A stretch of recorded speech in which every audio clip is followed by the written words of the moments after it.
দিব ভাইরা। এখনই একটা কথা বলে, হাদিসের কথা বলে, আমরা তো ঈদের পরের দিন, আরে আমার জীবনের একটা হৃদয় বিদারক কথা, জন্মের পর থেকে কোনোদিন আমি আমার বাবারে সারা ঈদের নামাজ পড়ি নাই। বাবার জ্বালা সন্তানরাই ভালো করে জানে, যাদের মা বাবা নাই। ছোট্ট একটা বাচ্চা ঈদগার কোণে বসে বসে কান্দে, সব মানুষ ঈদের নামাজ পড়ে বাড়িতে চলে গেছে, কেউ তাকে কোলে নেয় না, চুমা দেয় না। আমার নবী নজর করে দেখে ঈদগার কোণে ছোট্ট বাচ্চা বসে বসে কান্দে। আমার নবী হাঁটি হাঁটি পা পা করে বাচ্চাটির কাছে গেল, ডেকে বলে, বাবা জান তুমি কেন কান্দো? বাচ্চার চিৎকার বেড়ে গেছে, ঈদের দিনে সবাই চলে গেছে, আমার খবর কেউ নিল না। ও তুমি কে? তুমি আমার খবর নিল? তোমার বলতে হবে তুমি কেন কান্দো। আমি কেন কান্দি এই খবর কার কাছে বলবো বলো? আমি এক এতিম ছেলে, আমার বাবা মারা গেছেন। আমার বাবা যুদ্ধের ময়দানে মোহাম্মদ আমিনের সাহাবী হয়ে যুদ্ধের মাঝে শাহাদত বরণ করেছে। আহা, আমার নবী বলে, আহা ঘটলো কি? এতিম ছেলেটি কি বলি, আমি এক শহীদের ছেলে, আমি এতিম শহীদ, আমি এতিম, আমার বাবা শহীদ হয়ে গেছে, আমি শহীদের ছেলে, আমার খবর কেউ নিল না। আমার নবীর কান্না বেড়ে গেছে। আমার নবী ডেকে বলে, আয় আয় আয় আমার মুখে আয়, আমিও তো তোর মতো বাপ সারা এতিম। ছোট্ট ছেলে ডেকে বলে, আমার বাবা ডাকার কেউ নাই। আমার নবী ডেকে বলে, এখন থেকে আমি তোর বাবা। কোলে কোলে চুমা খায়। হযরত আয়েশা রাদিয়াল্লাহু আনহা ডেকে বলে, আয়েশা রে, তোমার তো সন্তান নাই, এটাই আজকে থেকে তোমার সন্তান। হযরত ফাতিমাকে ডেকে বলে, মা গো তোমার তো ভাই নাই, ছোট্ট সময়ে তোমার সবগুলি ভাই ইন্তেকাল করেছে, এখন থেকে এই এতিম সন্তানই তোমার ভাই হয়ে গেছে। এতিমদের অধিকার দিয়েছে মুহাম্মদুর রাসূলুল্লাহ, মানবতার অধিকার দিয়েছে মুহাম্মদুর রাসূলুল্লাহ।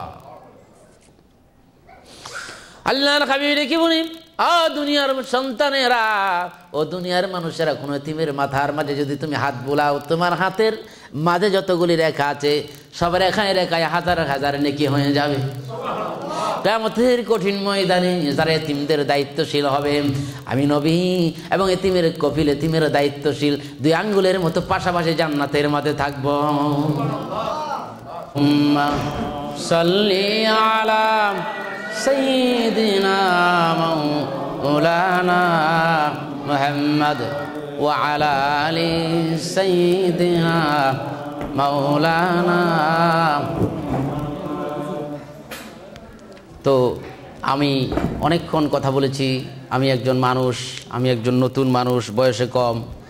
তো আমার কথার ভিতরে, বক্তৃতার ভিতরে যদি বেয়াদবি হয়, সন্তান হিসাবে আমাকে ক্ষমা করে দিবেন। আর আমি আপনাদের খেদমত করতে চাই। আমি যদি সময় পাই, ভিসা পাই, তাহলে ইনশাআল্লাহ আসব। তো আল্লাহ তাআলা যেন আমাকে আসার, আরও বিভিন্ন দেশে যাওয়ার ব্যবস্থা করে দেন, আমরা বলছি আমিন।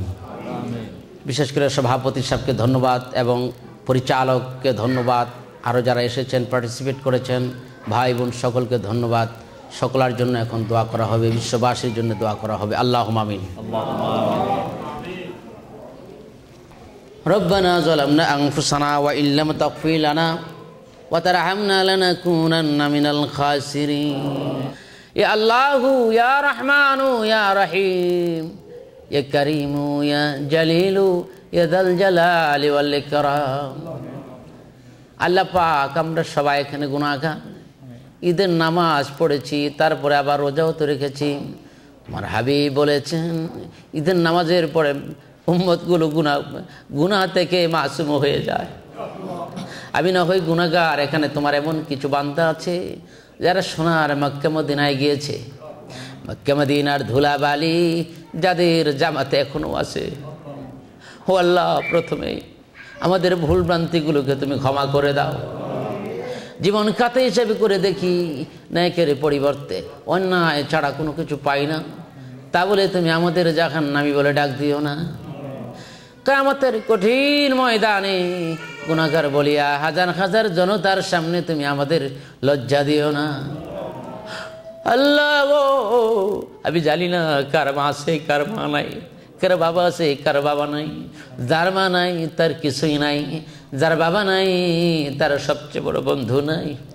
আমাদের পিতামাতা যারা কবরে চলে গেছে, কিয়ামত পর্যন্ত আর আযাব দিও না, শাপ দিও না, বিচ্ছু দিও না, জাহান্নামের আগুনে জ্বালায় পোড়ায়ও না আল্লাহ পাক। আর আমাদের পিতামাতা যারা আছে এখনো, তাদের হায়াতকে লম্বা করে দিও আল্লাহ। আর বহুদিন তাদের দেখতে চাই, তাদের চেহারা আমরা দেখতে চাই। তোমার হাবিব বলেছে পিতামাতার চেহারা দেখলে কবুল হজের সওয়াব হয়ে যায়। আমাদের পিতামাতার হায়াতের জন্য দোয়া করি। ও আল্লাহ, তুমি আমাদের পিতামাতার হায়াতকে লম্বা করে দাও। আমরা যারা সন্তানেরা আছি, আমাদের পিতামাতার আমাদের মৃত্যু দিয়া পিতামাতার কলিজায় আগুন লাগাই দিও না আল্লাহ পাক। আমার সেই শুভ দিন কবে হবে, আমি কবে যাব সোনার মক্কা মদিনা। আমি যদি পাখি হতাম, ওরে ওরে মদিনায় চলে যেতাম, গাছের ডালে বসে বসে তোমার বন্ধুরে আমি সালাম দিতাম। আমি পাখি নই, আমি গুনাহগার। ঘুমের ঘরের স্বপ্নে তোমার বন্ধুরে দেখাই দিও আল্লাহ পাক। আজকের মাহফিলে যারা ওয়াজ শুনলো আমেরিকাতে, আল্লাহ পাক আমেরিকাতে অনন্ত, ঢাকা অনন্ত ক্লাবে যারা আমার ভাইরা দিক বিদিক থেকে পত্রিকার খবর শুনে বিজ্ঞাপন পড়ে যারা নাইবে রাসূলের কথা শোনার জন্য আসলো, আমেরিকার মাঠের সময়কে যারা বেছে নিল, আল্লাহ পাক তুমি তাদের ব্যবস্থা করে দাও। যারা সময় দিয়েছেন অন্যর হায়াত বাড়ায় দাও, এই সময়কে ওসিলা করে জিন্দগির সময় বাড়ায় দাও। খাস করে আমাদের সভাপতি সাহেব, এই ক্লাবের মালিক আল্লাহ পাক তার হায়াতকে বাড়ায় দাও। আমি আর কি বলবো, তাকে আল্লাহর কাছে আমানত করে গেলাম। আমার মাদ্রাসায় যারা দান করলো তাদেরকে আল্লাহর কাছে আমানত করে গেলাম, রাসূলের জন্য ছেড়ে দিলাম। আল্লাহ রাসূল তাদের জন্য আমি ছেড়ে দিলাম। আল্লাহ পাক আমাদের সভাপতি সাহেবের হাব্বাজান দুনিয়াতে নাই আল্লাহ, পিতার কথা মনে হয়ে গেছে, জানাব মরহুম বাবা আব্দুল জালিল দেওয়ান এবং শ্বশুরের কথা মনে হয়ে গেছে। আল্লাহ গো, কবরটাকে জান্নাতের বাগান বানাই দাও। আমার ভাই জানাব মুসাব মরহুম বাবজানের কথা, আব্দুল মান্নানের কথা মনে হয়ে গেছে। আহারে পিতার কপাল কত ভালো, সন্তান পিতার কথা মনে করে তার কবরটাকে জান্নাতের বাগান বানাই দাও। আমার মুহিত ভাই অসুস্থ, তার হায়াতকে লম্বা করে দাও। রহাইল ভাই আরো যারা আছে তাদের হায়াত লম্বা করে দাও আল্লাহ পাক রব্বুল আলামিন। জানাব মুসা ভাইয়ের বোনের জন্য দোয়া চাইলো, মেডিকেল বিছানার মাঝে পড়ে আছে, তোমার চেয়ে বড় ডাক্তার আর নাই। আরো অনেকে ক্যান্সারে আছে, আল্লাহ পাক অসুস্থ আছে, এমন ব্যাধি তুমি সারাইবার ডাক্তার আর কেউ নাই। মাহফিলের সভাপতি পরিচালক জনাব কিবরিয়া ভাই, জনাব আব্দুল হাকিম ভাই, আরো যারা নাম জানি না, তাদের সকলের জন্য আমি মুসাফির দোয়া করি। আল্লাহ গো, সকলকে কামিয়াব নসিব করম। মেয়েরা যারা দান করলো আর শুনলো, ফাতিমা আয়েশার সাথে জান্নাত নসিব করে দিও। যুবকগুলোকে হাসান হুসাইনের সাথে জান্নাত দিও। আবু বকর যারা বৃদ্ধ বাবারা বসে আছে, হযরত আবু বকরের সাথে জান্নাত নসিব করে দিও। মাবুদ, আমাদের পিতা মাতার হায়াত লম্বা করে দাও। মার মতো আর আপন কেউ নাই। আমি জানি না কার মা আছে কার মা নাই, কার বাবা আছে কার বাবা নাই, মায়ের মতো আপন আর কেউ নাই। আমরা যখন বাংলাদেশ থেকে আমেরিকা আসি, মা এক দৃষ্টিতে চেয়ে থাকতেন, আমার দিকে চেয়ে আসে আর চোখের পানিগুলো পড়ে। ভালো কিছু খেতে গেলে খায় না, ঘুমাইলে ঘুম আসে না, আর রেখে বলে আল্লাহ গো, আমার বাবার স্বাস্থ্য তুমি ভালো রেখো।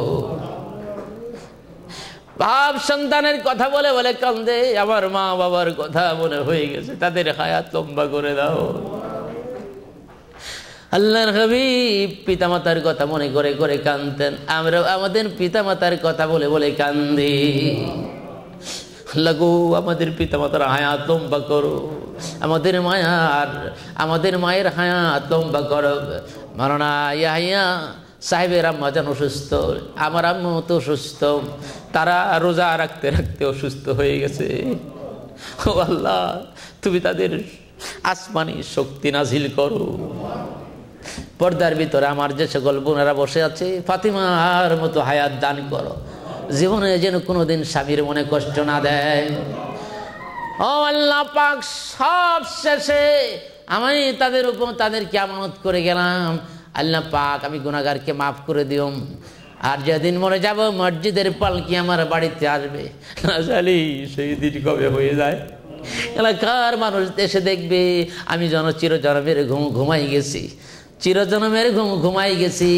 আল্লাহ পাক রব্বুল আলামিন হয়তো আমাকে দেখে কেউ কাঁদবে, হয়তো বা ভালো বলবে, মন্দ বলবে, না জানি আমার সেই দিন কবে এসে যায়।